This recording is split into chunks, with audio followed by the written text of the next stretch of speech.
اللہ قرآن میں فرماتا ہے جب مومن کے سامنے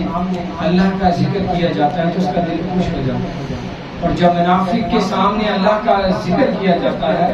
تو اس کا دل گھٹ جاتا ہے۔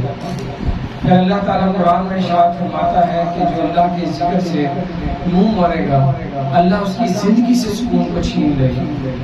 پھر اللہ قرآن میں ارشاد فرماتا ہے بے شک دلوں کا سکون تو صرف اللہ کی یاد میں ہے۔ نبی پاک صلی اللہ علیہ وسلم نے ارشاد فرمایا کہ اللہ کے ذکر کی شان برکت اتنی زیادہ ہے کہ جہاں پہ اللہ تعالیٰ کا ذکر ہوتا ہے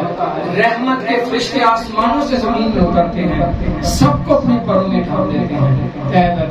تہبت ہے آسمانوں تک فرشتوں کی بھی تارے لگ جاتے ہیں۔ عرش پہ اللہ فرماتا ہے دیکھو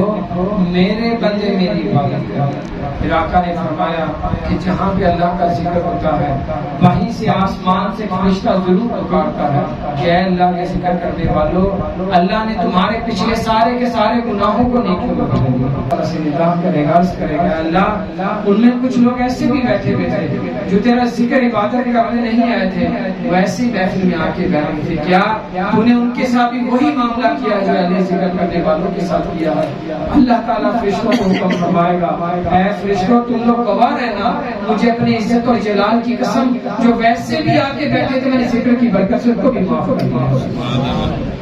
ہر شخص پریشان ہوگا، تکلیف میں ہوگا، پریشانی میں ہوگا، لیکن آقا نے فرمایا اللہ کا ذکر کرنے والے حشر کے میدان میں مطمئن ہوں گے اور ان کے چہرے چور بھی چاند کی طرح روشن ہوں گے۔